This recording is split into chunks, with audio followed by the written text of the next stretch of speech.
வணக்கங்க. வணக்கங்க. நம்ம ஈரோடு கருங்கல்பாளையம் மாட்டு சந்தையோடைய இந்த வாரம் சந்தை நிலவரம் சொல்லுங்கள். இது ஈரோடு கருங்கல்பாளையம் மாட்டு சந்தை பார்த்திங்கன்னா வியாழக்கிழமை நடக்குது. இந்த வாரம் பார்த்திங்கன்னா மாடு நிறையா வந்துச்சு. செலெக்ஷன் ஓரளவு கம்மியாக இருந்துச்சு. இருந்தாலும் நம்ம வந்து ஒரு 17 மாடு என்ன எடுத்து கொடுத்துருக்கோம். நிறைய ஊருக்காரங்களுக்கு எடுத்து கொடுத்துருக்கோங்க. எந்தெந்த ஊருங்களாம் எடுத்து கொடுத்துருக்கீங்க? மார்த்தாண்டம் எடுத்து கொடுத்துருக்குறோம். இப்போ நம்ம வண்டி கூட மார்த்தாண்டம் போயிருக்குது. அப்புறம் திருநெல்வேலி, கேரளா, கொல்லம், அப்புறம் அது போக பார்த்திங்கன்னா ராசிபுரம், கரூர் இப்படியெல்லாம் எடுத்துருக்கோம். அந்தியூர்லேருந்து வந்துருக்காங்க. அந்தியூர்லேருந்து வந்திருக்காங்க. இவங்க எல்லாருக்குமே எடுத்து கொடுத்துருக்கீங்க? எடுத்தாச்சு. எல்லாருக்கும் 2 மாடு 1 மாடு அந்த மாதிரி இதெல்லாம் தான் எடுத்து கொடுத்துருக்கீங்க. பல்காக இருக்காது? 3 மாடு 4 மாடு, மேக்ஸிமம் 3 மாடு 2 மாடு, அப்புறம் 1-2 வாங்குறவங்க லோக்கலில் ஈரோட்டிலேருந்து வந்தவங்க அப்படி வாங்கிடுவோம். என்ன மாதிரி மாடு வேணும்னு உங்ககிட்ட கேட்குறாங்க? அதில் இப்போ நம்மகிட்ட இப்போ வெயிலுக்கு தகுந்த இப்போ வெயில் காலம் வெயிலுக்கு தகுந்த தான் மாடு கேட்குறாங்க. பெரிய மாடு யாரும் நம்மகிட்ட விரும்புறதில்ல. ஏன்னா வெயிலுக்கு பெரிய மாடு ஒன்றும் பராமரிக்க முடியாது, மெயின்டைன் பண்ண முடியாது. ஆனால் இப்போ வெயிலுக்கு தகுந்த மாதிரி மாடு வேணும்னு சொல்லி இப்போதைக்கு வெயிலுக்கு தகுந்த மாதிரி தான் எடுத்துக்கிட்டு இருக்காங்க. எல்லாம் சென மாடுங்க அதிகமாக வாங்கிட்டு இருக்காங்களா இல்லை கண்ணு மாடுங்க வாங்கிட்டு இருக்காங்க? விலைக்கும் சரி, பொருள் நல்லா தான் சென கண்ணு அதெல்லாம் பார்க்குறதில்ல. எதாக இருந்தாலும் பாலுக்காக தான் வாங்கிட்டு இருக்காங்க. பால் உற்பத்தி நீங்கள் எடுத்து கொடுத்தது எல்லாமே ஒரு 10 லிட்டர் 15 லிட்டர் ஒரு நாளைக்கு கறக்கிற மாதிரி தான் நீங்கள் எடுத்து கொடுத்துருக்கீங்க. என்ன விலை நிலவரத்தில் போயிட்டுருக்கு? இன்றைக்கி ஒரு 45லேருந்து ஒரு 70 முடிவு எடுத்து கொடுத்துருக்கோம். எல்லாமே ஆவரேஜாக தான் இருக்குது. ஆமாம். காசை பொறுத்து அதான் அதிகம்னு சொல்ல முடியாது, ரொம்ப கம்மின்னு கிடையாது. நார்மலாக பொருளாதாரத்துக்கு தகுந்த மாதிரி காசை பொறுத்து வாங்கி கொடுத்துருக்கோம்.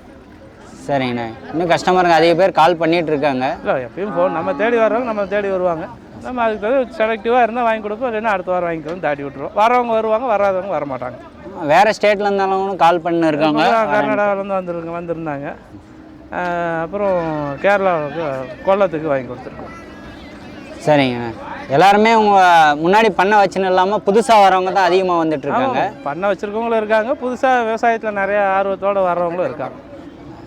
எல்லாருக்குமே நம்ம வந்துட்டு ஒரே மாதிரி தான் பார்த்துட்டு இருக்கோம். ஆமாம். அவங்களுடைய விருப்பம் என்ன இருக்கோ அதுக்கேற்ற மாதிரி தான் நம்ம விருப்பம் அவங்களுக்கு ஓகேன்னா வாங்கி கொடுப்போம். ஏன்னா ஒரு சில பேர்லாம் இல்லை இந்த வாரம் இல்லைப்பா அடுத்த வாரம் வாங்க, ஏன்னா இந்த வாரம் அது சரியாக அமையலை, 2 வாங்க வந்தீங்கன்னாக்கா 1 தான் கிடைச்சிருக்கு, இன்னொன்றுக்கு அடுத்த வாரம் வாங்குறீங்க, அதனால உங்களுக்கு எதுவும் நஷ்டம்னு கிடையாதுங்க. எனக்கு என்ன வருமானம் போகுது, அதுக்காக நான் வருமானம் வருதுன்னு போட்டு மன நிம்மதி இல்லாமல் உக்காந்துட்டு என்ன பண்ணுறேன். செலக்டிவாக வாங்கி கொடுத்து நிம்மதியாக இருந்துக்கிறேன். ஸோ மன நிம்மதி தான் முக்கியம்.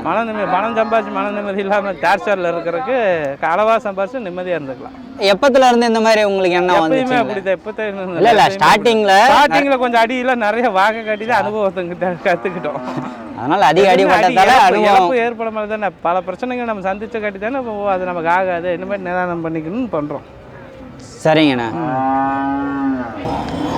நீங்கள் என்னென்னலாம் பண்ணிட்டு இருக்கீங்க? நம்ம மாடு வாங்கி கொடுக்குறோம், சென மாடு, இது கன்று மாடு வாங்கி கொடுக்குறோம். அது போக வளர்ப்பு கண்ணுக்குட்டி ஹைப்ரிட் கன்றுகள்லாம் வாங்கி கொடுக்குறோம். சின்ன கண்ணுலேருந்து பெரிய கன்று முடி வாங்கி கொடுக்குறோம். அப்புறம் அது போக மில்கிங் மிஷினு, பால் மிஷினு, சாப் கட்ரு எல்லாமே நம்ம பண்ணிக்கிட்டு இருக்கிறோம்.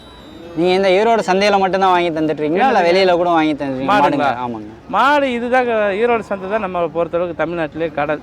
இங்கே இல்லாத மாடு வெளியே போய் வாங்க முடியாது. இப்போ வெளி சந்தையில் வாங்கினா எந்த சந்தையில் போய் வாங்குவீங்க? அத்தனை ஸ்டேட்டுக்காரன் இங்கே வந்து தான் வாங்குறான். இப்போ நம்ம போய் வெளி சந்தையில் வாங்கி என்ன பண்ணுறது? அதான் நமக்கு இது பெட்ரு. எல்லாம் தெரிஞ்ச ஆளுகளாக இருக்காங்க, தெரிஞ்ச வியாபாரிகளாக இருக்காங்க, கேரண்டியாக வாங்கலாம். தெரியாத ஊரில் தெரியாத ஆளுகிட்ட வாங்கி ஒரு தப்புனா போய் கேட்க முடியாது. இங்கே எல்லாம் தெரிஞ்சவங்க, எல்லாம் தாயா பிள்ளைய பழகிறவங்க, ஒரு மரியாதையாகவும் அன்பாக பேசுகிற ஆளுங்க. நான் இது தப்புனா ஆனால் இது தப்புனா ஆச்சுன்னா இதை பண்ணி கொண்டானா சரி வாமணி பண்ணிக்கலான்னு பண்ணி தருவாங்க. அதனால் எப்பயுமே நமக்கு ஃபேவராக எது இருக்குதோ அந்த இடத்துல தொழில் பண்ணால் தான் எனக்கு சக்ஸஸ் பண்ண முடியும். சரிங்கண்ணா. நீங்கள் வரப்போகிற வீடியோஸில் எல்லாமே நான் அவங்க எடுத்த மாடுங்க எல்லாமே வரும். நன்றிங்க. நன்றிங்க.